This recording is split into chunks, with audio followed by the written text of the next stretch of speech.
साथियों नमस्कार। कैसे हैं आप लोग। कल रक्षाबंधन है और आप सभी को रक्षाबंधन की मेरी तरफ से हार्दिक शुभकामनाएं। साथियों, सितंबर आने वाला है।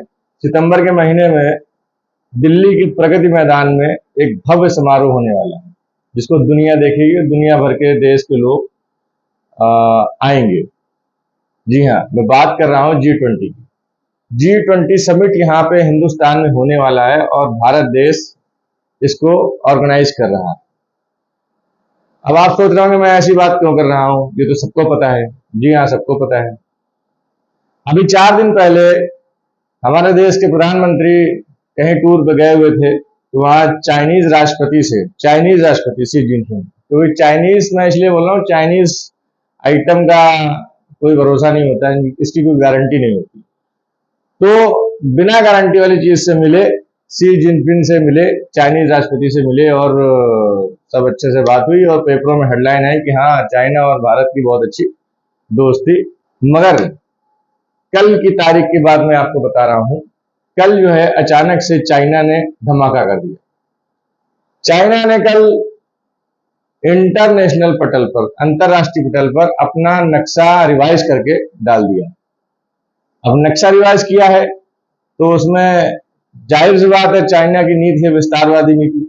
इस विस्तारवादी नीति को उसने कंटिन्यू रखा और कंटिन्यू रख के जो हिंदी चीनी भाई भाई का 1962 में नारा चला था, उसके एक ही 2 दिन बाद चाइना ने हमला कर दिया था और हमला करने के बाद काफी क्षेत्र अपने कंट्रोल में कर लिया था।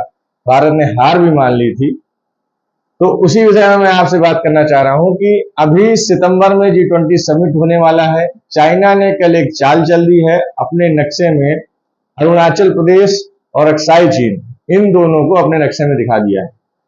अक्साई चीन LAC है, लाइन ऑफ कंट्रोल। जो अक्साई चीन जो लद्दाख में पड़ता है, उसमें चाइना का कंट्रोल है और अक्साई चीन को चाइना के कंट्रोल में रहते हुए भी अपने नक्शे में उसको ले लिया, शामिल कर लिया। लगभग 38,000 वर्ग किलोमीटर का क्षेत्र है अक्साई चीन का। और पाकिस्तान ने एक और हिमाकत की। पाकिस्तान के अंडर में जो गुलाम कश्मीर है, जो पाकिस्तानी गुलाम कश्मीर है, उस 5,000 वर्ग किलोमीटर जमीन चाइना को सौंप दी।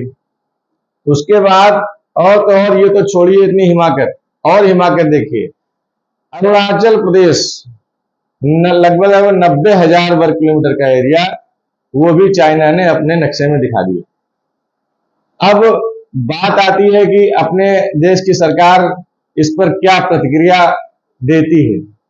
हालांकि विदेश मंत्री S जयशंकर ने ये कल कहा है कि किसी देश के कोई देश अगर अपना नक्शा देता है या बनाता है तो उससे कोई सीमाएं बदल नहीं जाती।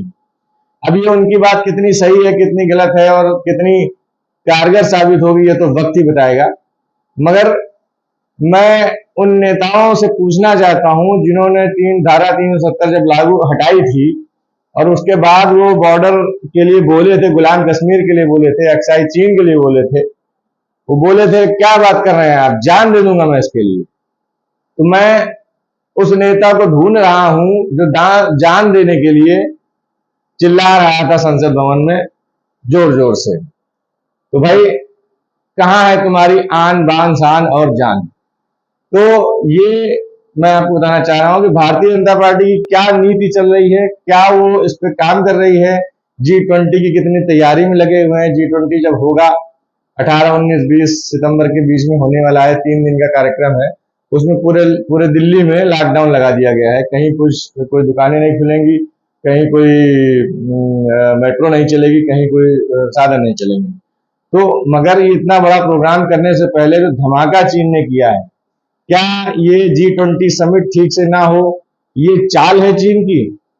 अगर ये चीन की चाल है तो अगर भारत इस पर कोई विरोध करता है या विश्व पटल पर कोई बात रखता है तो चाइना कहीं ना कहीं G20 का बहिष्कार करेगा।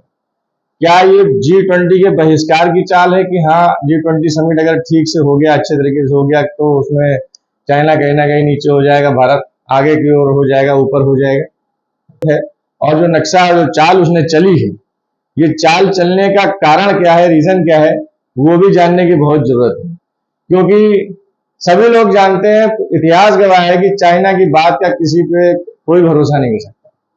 क्योंकि नेहरू झेल चुके हैं इस बात को। नेहरू जब प्रधानमंत्री थे, हिंदी चीनी भाई भाई का नारा चला, उसके तुरंत ही बाद चाइना ने भारत पे आक्रमण कर दिया और हमको नतीजा ये हुआ कि हार का सामना करना पड़ा। तो कितना भरोसा चाइनीज प्रोडक्ट पे करना चाहिए, चाहे वो कोई प्रोडक्ट हो, चाहे वो कोई इंसान हो, चाहे वो कोई राजनेता हो, चाइनीज हो अगर, तो उस पर मुझे नहीं लगता कि भरोसा करना चाहिए। अब बात करते हैं कि 1962 में कैसे कैसे लड़ाइयां हुई और कैसे कैसे विवाद हुए। 1958 से चाइना से विवाद चल रहा है भारत देश का। 1958 विवाद हुआ, 1962 विवाद हुआ, आक्रमण किया उसने और हमारी हार हुई। उसके बाद फिर उन्होंने 1968 में विवाद किया, डोकलाम विवाद अभी हाल ही में हुआ और अरुणाचल प्रदेश में विवाद हुआ।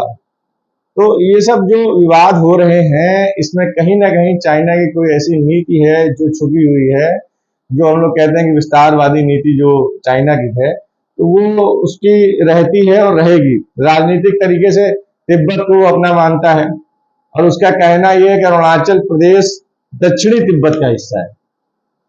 तो ये कहाँ तक सही है और कहाँ तक गलत है, इस पर कहीं ना कहीं हम लोग को विचार करना चाहिए। देखिए, चुनाव आने से पहले 200 रुपए सिलेंडर कम करने से कुछ नहीं होगा भाई। 4 साल तो आपने कुछ कम नहीं किया, दबा के पैसा कमाया, दबा के पैसा लिया। अब आप 6 महीने चुनाव के रह गए तो आप जो है सिलेंडर में कम कर देंगे, पेट्रोल में कम कर देंगे, डीजल में कम कर देंगे। महंगाई में आप कटौती करो ना करो, मगर देश के बॉर्डर को संभाल के रखो।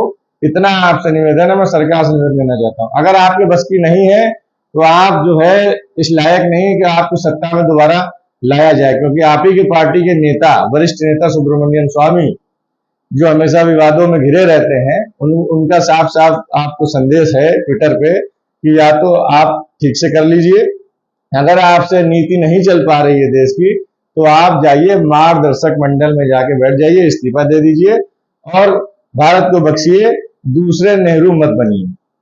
आज के लिए इतना ही। बहुत बहुत धन्यवाद।